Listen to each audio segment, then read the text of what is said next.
Assalamualaikum warahmatullahi wabarakatuh. Alhamdulillahi rabbil alamin. Wassalatu wassalamu ala asrafil anbiya'i wal mursalin wa ala alihi wa ashabihi ajma'in. Wala udwana illa 'alal zalimin. Bapak dan ibu-ibu yang berbahagia, mudah-mudahan senantiasa dilimpahi dengan rahmat Allah Subhanahu wa taala.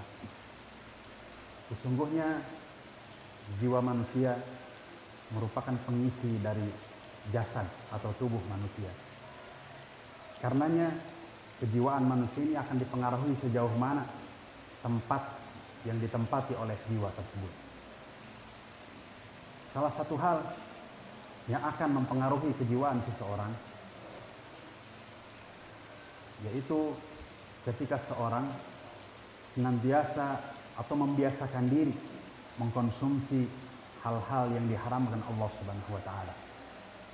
Maka tentu sesuatu yang diharamkan Allah ini itu akan memberikan pengaruh kejiwaan terhadap jiwa yang menempati jasad atau tubuh orang tersebut.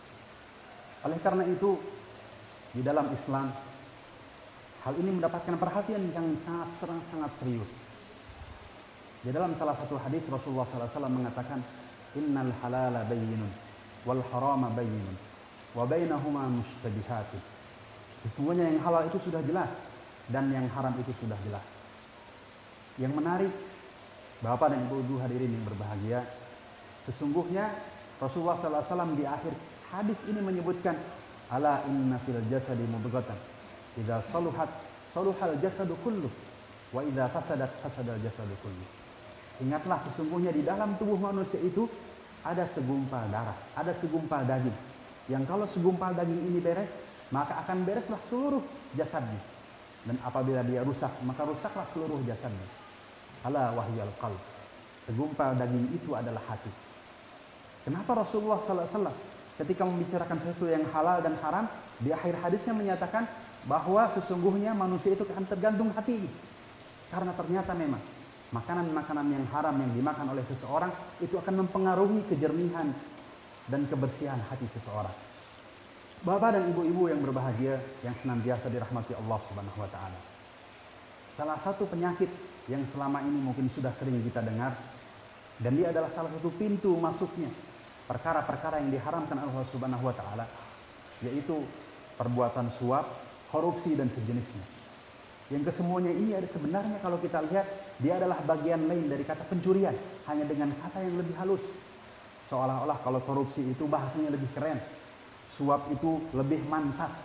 Padahal sesungguhnya kesemuanya mendatangkan keburukan bagi para pelakunya.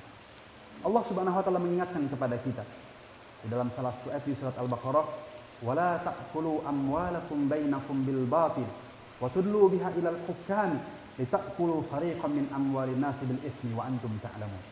Dan janganlah kalian memakan harta sebagian manusia, harta kalian dengan harta sebagian yang lain dengan cara yang tidak benar. Kemudian kalian membawa urusan itu kepada penguasa agar supaya kalian bisa memakan harta orang lain dengan dosa, padahal kalian mengetahui. Bapak dan Ibu yang dirahmati Allah Subhanahu wa taala.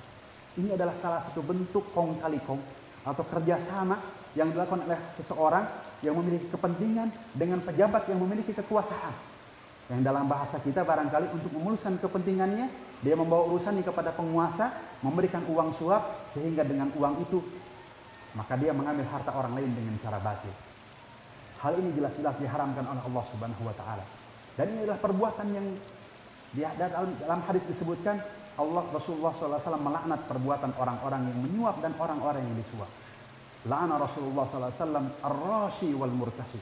Rasulullah SAW melaknat orang-orang yang menyuap dan juga orang yang disuapnya. Kedua-duanya adalah termasuk ahli neraka. Nauzubillah min dzalik. Karena itu, Bapak dan Ibu-ibu yang berbahagia, yang mudah-mudahan senantiasa dirahmati Allah Subhanahu wa taala. Ini adalah sebuah penyakit yang berbahaya. Karena ketika seseorang sudah terbiasa memakan harta yang haram, sesungguhnya harta yang dia makan itu bukanlah harta yang sebenarnya. Karena dia bukanlah merupakan hak milik dia, tetapi hak milik orang lain yang diambil dengan cara yang batil. Maka Rasulullah SAW mengatakan dalam salah satu hadisnya, sebagai sebuah bentuk peringatan yang sangat keras bagi orang-orang yang menjalankan ini. Rasulullah memberikan nasihat kepada salah seorang sahabatnya, "Ya Ka'ab, innahu la yarbu lahmun nabata min suhtin fannaru awla bihi."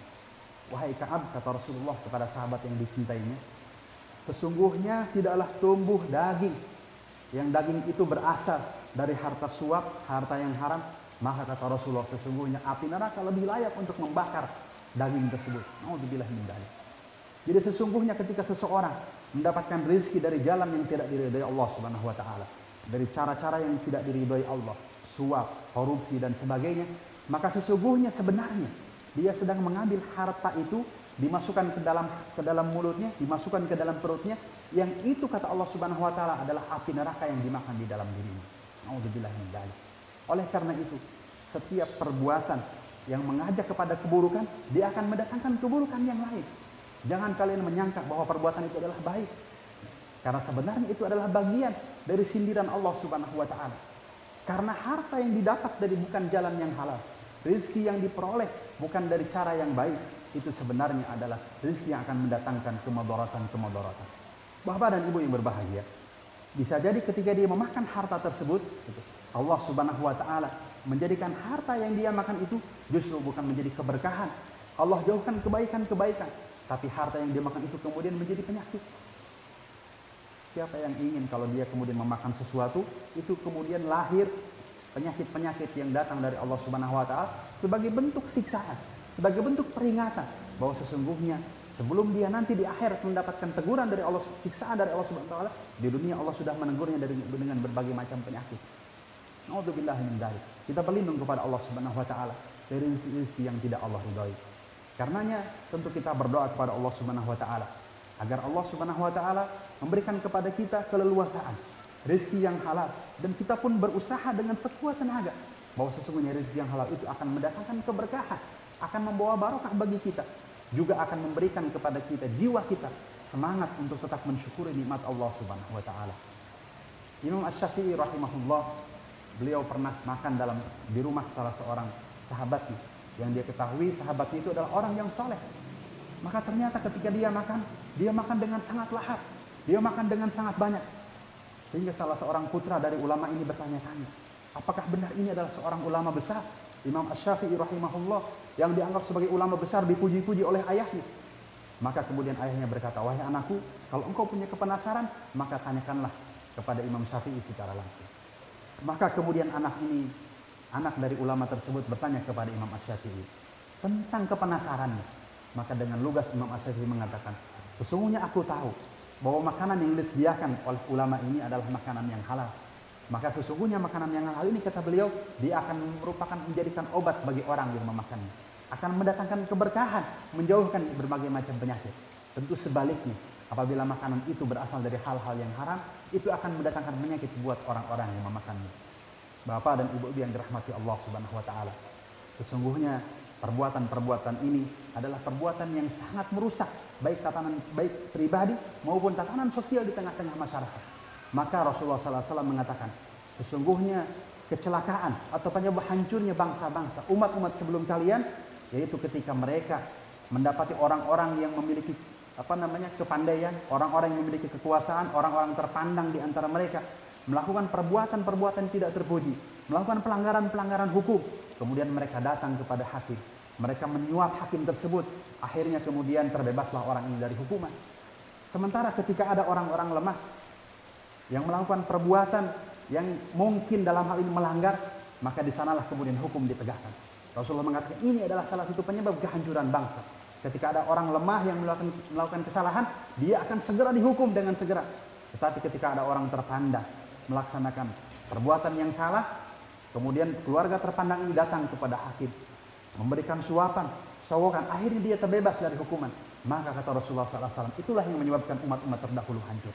Karenanya untuk kita berharap kita menjadi bangsa, menjadi umat yang diberkahi Allah Subhanahu wa taala, yang dijauhkan dari kehancuran-kehancuran sebagai umat terdahulu. Mari kita jauhi perbuatan-perbuatan korupsi, perbuatan suap dan sebagainya yang akan merugikan diri kita sendiri, tatanan masyarakat, dan tentunya di akhirat nanti Allah menyiapkan siksaan yang luar biasa pedihnya. Nauzubillah min dzalik. Kita berlindung kepada Allah Subhanahu wa taala. Mudah-mudahan Allah memberikan kepada rezeki yang halal, memberikan kekuatan kepada kita, dan menjadikan kita orang-orang yang Allah ridhoi di dalam bekerja, beramal. Billahi taufiq wal hidayah. Assalamualaikum warahmatullahi wabarakatuh.